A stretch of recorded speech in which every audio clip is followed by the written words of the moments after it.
정혜신의 적정심리학, 당신이 옳다. 정혜신. 사람을 살리는 결정적인 힘. 사람들이 부르는 별칭 중 내가 가장 마음에 들어하는 건 치유자라는 말이다. 어깨가 무거운 별칭이지만 그것이 내가 하고 있는 일의 거의 전부이기도 하다. 현장 치유자로서 내가 가진 결정적 무기를 딱 하나만 꼽으라면 공감이다. 공감은 힘이 세다. 강한 위력을 지녔다. 쓰러진 소도 일으켜 세운다는 낙지 같은 힘을 가졌다. 공감은 돌처럼 꿈쩍 않던 사람의 마음을 움직인다. 정각에 달린 목숨을 살리는 결정적인 힘도 가졌다. 치유의 알파와 오메가가 공감이라고 나는 믿는다. 삶의 생생한 저작거리에서 상처받은 사람들과 마음을 섞고 감정을 공유한 끝에 얻은 깨달음이다. 공감에 대한 이런 결론은 모든 사람은 죽는다는 절대 명제만큼 내가 깊이 신뢰하는 팩트다. 그런 정도로 공감이란 걸 신뢰하고 애정한다. 공감에 대한 오해나 편견은 셀 수 없이 많다. 시간을 아주 많이 낸다면 공감의 극적인 효과를 혹시 볼지도 모르겠지만 하루하루 바쁘고 여유 없이 살아가는 현대인들에게 공감 같은 1:1 아날로그식 소통은 적절한가? 과연 그만큼 효과가 있을까? 그보다는 좀 더 효율적인 소통 방식이 필요하지 않을까? 그런 조바심이 생길 수 있다. 결론부터 말하자. 사람의 마음을 움직이는 힘, 상처 입은 마음을 치유하는 힘 중 가장 강력하고 실용적인 힘이 공감이다. 가장 빠르고 정확하고 효율적이다. 공감은 수십 년간 천문학적인 연구비를 투입하여 최첨단 의학, 약학, 뇌과학, 생리학, 유전학, 생물학 등의 연구 방법론을 통해 개발된 어떤 항우울제보다 탁월하다. 동시에 그런 약물과 다르게 부작용이 전혀 없다. 이유적으로 항우울제 등의 약물이 극심한 갈증으로 고통받는 사람의 동네 여기에 살주차가 와서 물을 쏟아놓고 가는 것이라면 잘 벼려지고 정확한 공감은 목이 타는 사람에게 다가와서 나뭇잎 띄운 물 한 잔을 직접 건네는 일이다. 공감이라는 심리적 무기를 가질 수 있으면 사는 일이 홀가분해진다. 사람 관계에서 불필요한 에너지 소모를 대폭 줄일 수 있다. 너를 공감하다 나를 만난다. 공감과 관련해 일종의 클리셔가 있다. 공감은 누가 이야기할 때 중간에 끊지 않고 토달지 않고 한결같이 끄덕이며 긍정해주는 것, 잘 들어주는 것이라고 생각한다. 아니다. 전혀 잘못 짚었다. 그건 공감이 아니라 감정노동이다. 그런 식으로 이야기를 들어주다 보면 지친다. 참다 인내심을 잃고 폭발하거나 폭발하지 않더라도 지치고 짜증이 나서 다시는 그 사람을 만나고 싶지 않게 된다. 일방적으로 쏟아낸 사람도 집에 돌아가면 찜찜한 마음이 생긴다. 너무 내 얘기만 길게 늘어놓은 건 아닌가? 내 말만 너무 많이 한 건 아닌가? 두 사람 모두에게 유쾌하지 않은 경험으로 남을 수 있다. 내가 더 공감하면 관계가 나아지려나? 내가 그의 처지의 고통을 제대로 공감해주지 못해서 그가 내게 그러는 건 아닐까? 나라도 참아줘야지 하며 눈을 질끈 감고 버티는 일엔 한계가 있다. 사람은 극단적인 감정 노동에도 지치지 않고 공감할 수 있는 인공지능 로봇이 아니다.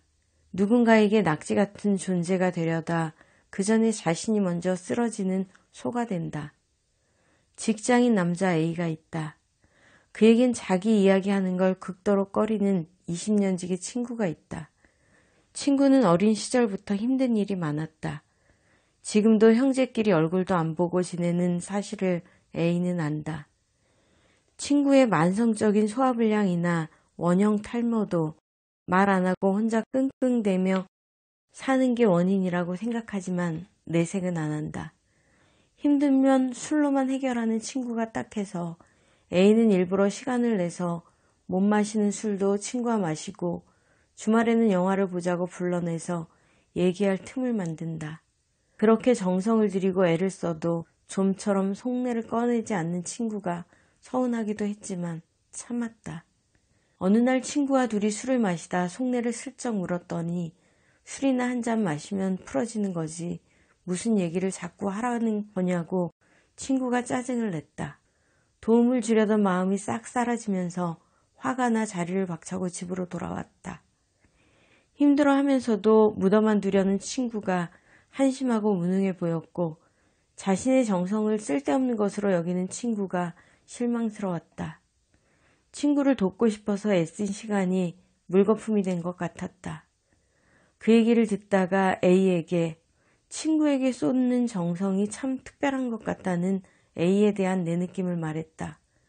그랬더니 A는 그러다 친구가 죽을지도 모른다는 생각이 들어서 그런다며 갑자기 울컥했다. 그래서 친구에게 자꾸 정신 차리라고 말하고 싶어지는 건지도 모르겠다고 했다.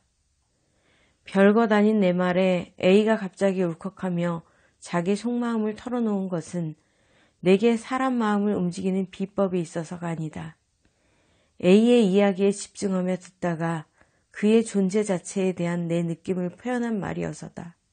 풀어서 말하면 그의 존재 자체에 내 존재 자체인 내 느낌을 접목했으니 당연히 그의 마음에 닿았을 것이고 그의 마음이 자연스럽게 열린 것이다. 그것이 비법이라면 비법이다.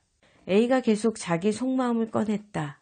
A는 마음이 가볍다는 게 무슨 말인지 모를 정도로 평생을 우울하게 살았다. 아들로서 사위로서 양쪽 집안의 모든 짐을 홀로 떠맡으며 살 수밖에 없는 처지였고 그게 자신의 숙명이라고 여겼다. 더 이상 견딜 수 없었던 몇 년 전 어느 날 그는 식구 아무에게도 말하지 않고 잠적했다.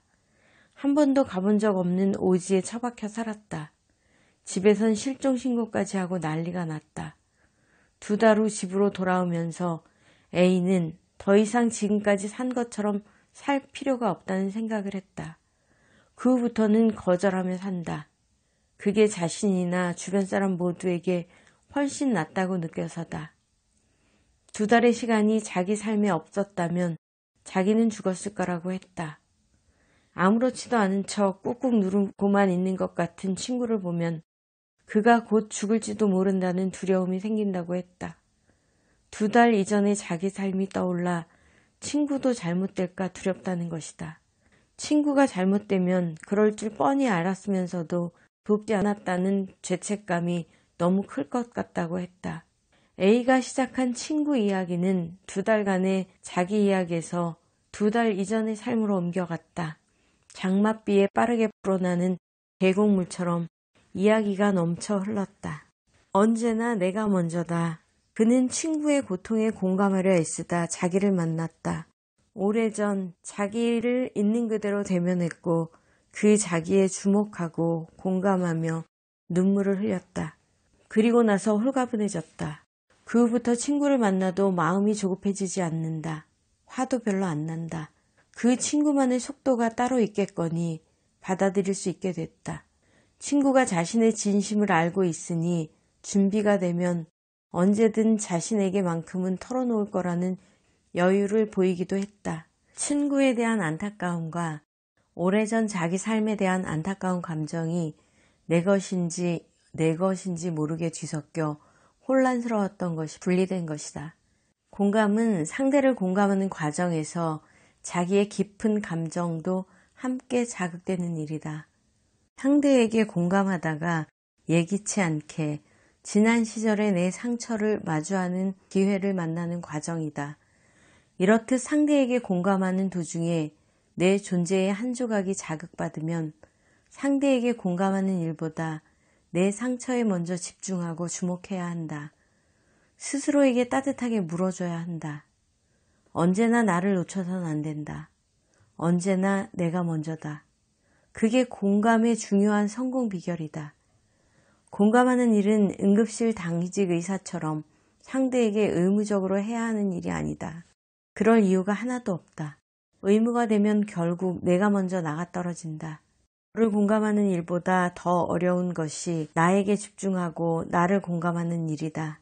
대개는 여기서 걸려 넘어져 공감을 제대로 하지 못하고 사람 구하는 일에서 결정적으로 실패한다. 상대에게 더 집중하려고 자기 감정을 누르고 눈길조차 주지 않은 채 감정 노동에 시달리다가 결국 돌보리에 걸려 넘어지는 것이다. 공감은 내 등골을 빼가며 누군가를 부축하는 일이 아니다. 그 방식으론 상대를 끝까지 부축해낼 수 없다. 둘 다 늪에 빠진다. 공감은 너를 공감하기 위해 나를 소홀히 하거나 억압하지 않아야 이루어지는 일이다. 누군가를 공감한다는 건 자신까지 무겁고 복잡해지다가 마침내 둘 다 홀가분하고 자유로워지는 일이다. 너를 공감하다 보면 내 상처가 드러나서 아프기도 하지만 그것은 동시에 나도 공감받고 나도 치유받을 수 있는 기회가 된다. 공감하는 사람이 받게 되는 특별한